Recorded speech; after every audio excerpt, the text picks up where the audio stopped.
Continuamos en nuestra conversación con Víctor Álvarez, economista, Premio Nacional de Ciencias, exministro de Industria y Comercio. En el segmento anterior conversábamos sobre lo que significa para el venezolano la reconversión monetaria, el incremento de salario, un aumento de gasolina que ya han anunciado que va a entrar en vigencia en el mes de septiembre.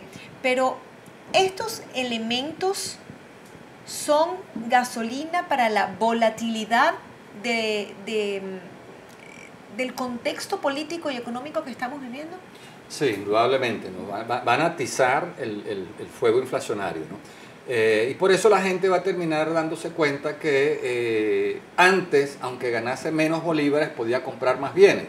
Y ahora, bueno, aunque la gente se sienta millonaria en términos de lo que gana, porque le van a pagar el equivalente a 180 millones, como decíamos antes, va a poder comprar menos bienes. Entonces, al final de cuentas, cuando los aumentos de sueldos, ¿verdad?, se hacen totalmente divorciados a los aumentos de la productividad y la producción, cuando ese aumento de sueldos no tiene como contrapartida un aumento en la producción, ¿verdad?, mucha plata detrás de pocos bienes, lo que genera es más inflación. Entonces la gente va a salir a comprar con 180 millones unos productos que no va a conseguir y va a tener que comprarlos mucho más caros. Entonces, en esas condiciones es preferible que a la gente no le suban más el sueldo, pero que el gobierno se dedique realmente a atacar la inflación, porque con cada aumento de sueldo la gente termina quedando peor que la vez anterior. Entonces, si cada vez que me suben el sueldo mi nivel de vida se deteriora, es preferible que no suban más el sueldo, pero que entonces paren la inflación. Y a eso se le agrega entonces ahora el problema de la gasolina. Ciertamente el propio gobierno había reconocido, el propio Ministerio del Petróleo y PDVSA habían reconocido que por el país estaban saliendo de contrabando más de 100.000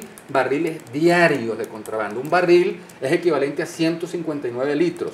Si uno multiplica 100.000 barriles por 159 litros que se estaban yendo a promedio de $1 el litro de gasolina, eso da 15.900.000 diarios, era el negocio del contrabando de la gasolina. Y si uno multiplica esta cantidad por 365 días al año, esos son 5.900 millones de dólares que se estaban perdiendo.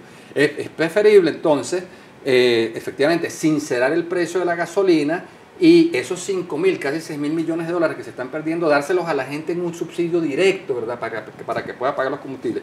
Sin embargo, entonces el gobierno ahora lo que hace es amenazar que el combustible va a ser distribuido a través del carnet de la patria, que quien no tenga el carnet de la patria entonces va a tener que comprar la gasolina en los mercados especulativos, ¿verdad? Se va a empezar a bachaquear la gasolina en el mercado interno, entonces va a terminar siendo peor el remedio que la enfermedad, porque entonces además del contrabando de extracción de esa gasolina que va a seguir siendo subsidiada, entonces se va a crear un mercado negro internamente, sobre todo para aquellas personas que por dignidad no acepten someterse a ese mecanismo de control social y de dominación política. ¿Hay indicios que le permitan a usted inferir que el gobierno está contabilizando el costo social y el costo político de este incremento de la gasolina, del aumento de salario que en primer término, como usted ha señalado, no tendría cómo pagar hoy día? Yo creo que estas medidas le van a dar un respiro al gobierno, pero muy temporal. Sí, el gobierno va a ganar un poco de tiempo porque, bueno, el hecho de que ahora PDVSA no vaya a rematar los dólares a la tasa de la subasta de ICON y a obtener 250.000 bolívares por cada dólar, sino que vaya a venderlos a 6 millones, bueno, eso le va a permitir a PDVSA pagar la nómina de 144.000 trabajadores y ponerse al día con proveedores y contratistas sin tener que endeudarse con el Banco Central de Venezuela, y eso le va a dar un respiro al gobierno. El hecho de que vayan a vender la gasolina más cara también le va a dar un respiro, pero eso va a ser muy temporal, ¿no? El gobierno está apostando en todo caso, es mi lectura, es mi interpretación, a seguir deteriorando la situación interna para que los descontentos se vayan, ¿no? Porque como uno lo que siente es que nos está invadiendo como una especie de resignación, ¿no? Una actitud de rendición, donde entonces la gente que antes resistía internamente, que protestaba, que calentaba la calle, sencillamente se está yendo del país. Entonces, es decir, que según su lectura eso no va a pasar y la convocatoria a paro que ha hecho la oposición va a ser un fracaso.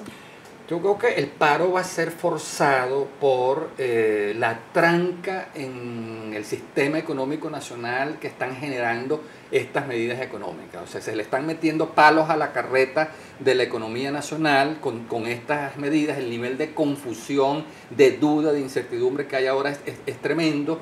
Muchas pequeñas y medianas empresas que tienen 5, 10 trabajadores que antes les pagaban 2 salarios, 3 salarios, ¿verdad? El equivalente a 30 millones, ¿verdad? Ahora que van a pagar el equivalente a 180 millones, no saben cómo van a hacer porque o van a tener que subir los precios en una proporción tal que le permita cubrir esos costos o sencillamente van a tener que cerrar y al menos cerrar temporalmente hasta tanto se aclare la situación, porque el que tenga una zapatería, el que tenga un comercio, no va a liquidar su mercancía a un precio que luego no pueda reponer los inventarios y sencillamente se descapitaliza. Entonces, claro, hay una situación de mucha incertidumbre. Creo que esta semana, los próximos 15 días van a ser de mucha incertidumbre porque entonces no se termina todavía de desglosar la manera como se van a hacer operativas estas medidas. Entonces van a ser días muy oscuros los que vienen y hay por supuesto mucha preocupación porque todavía hay quien teme que bueno, pues esto puede ser el detonante de conflictos sociales, descontentos. No creo que eso vaya a pasar por lo que expliqué antes. O sea,